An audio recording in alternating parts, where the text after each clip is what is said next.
All right, Joe, let me start off with just kind of a broad stroke question. What did you think of Alex's comments today and the way he handled himself? I thought he did a nice job, and I thought he handled himself well. And I know it's not going to satisfy everyone because some people tend to be a little bit more inquisitive than others. But that's our society, that's our world. But I saw remorse.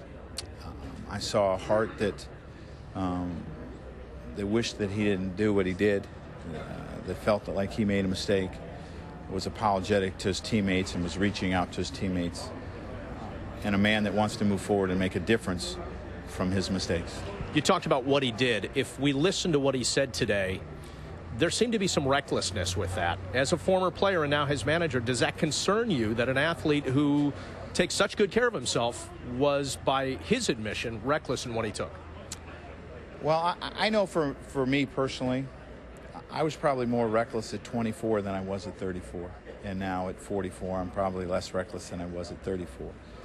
I think as people, you mellow out a little bit, and you probably ask more questions the older that you get. And did he make wise decisions? No, he didn't. And he understands that, and he knows that. Is he wiser for it now? Probably, because of what he's going through and the importance. And I think there's a lot of things in your life that can make you sit down and evaluate what's going on. Serious injuries can do it. Sometimes a death can do it. And I think for Al, it was probably the neck injury in 2003 and wondering what I'm putting in my body. Is this causing this? And I don't know for sure, so I'm going to stop.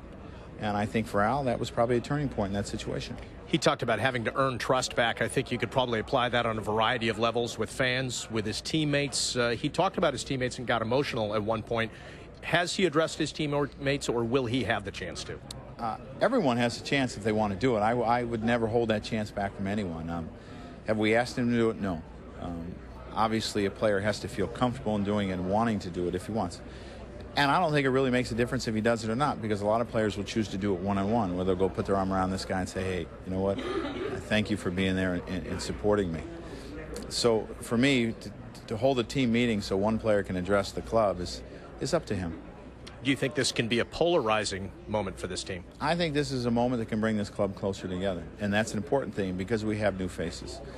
And as far as the amount of people that were here today, it was more than I expected. I had heard that 9 or 10 guys had asked to come, and I was impressed by the family atmosphere here, the way the guys are behind Alex and want to be there for Alex. Final question. You mentioned that you're satisfied with what you've heard. You mentioned that inquiring minds are out there. They probably won't be satisfied. Those will be some members of the New York media. They will continue to ask questions as camp goes on. How do you keep that from being a distraction for this team? You watch it carefully, and obviously you work with Alex and you make sure you're there when he needs you, and if he wants your advice, you're there for him, and if he needs help, you're there for him in dealing with this situation. Obviously, the amount of media attention that was here today, I don't know, maybe 125 credentials. I got to believe that in 2 weeks we're not going to have that many. 2 weeks Alex is not going to be here. He's probably going to be at the WBC, so time will change the amount of attention that is brought upon this topic. There'll be other things that happen in our world that probably change the amount of attention on this topic. But it's something we're all going to have to deal with for a while, and to what magnitude, only time will tell. Joe, thanks. Thanks, Bob.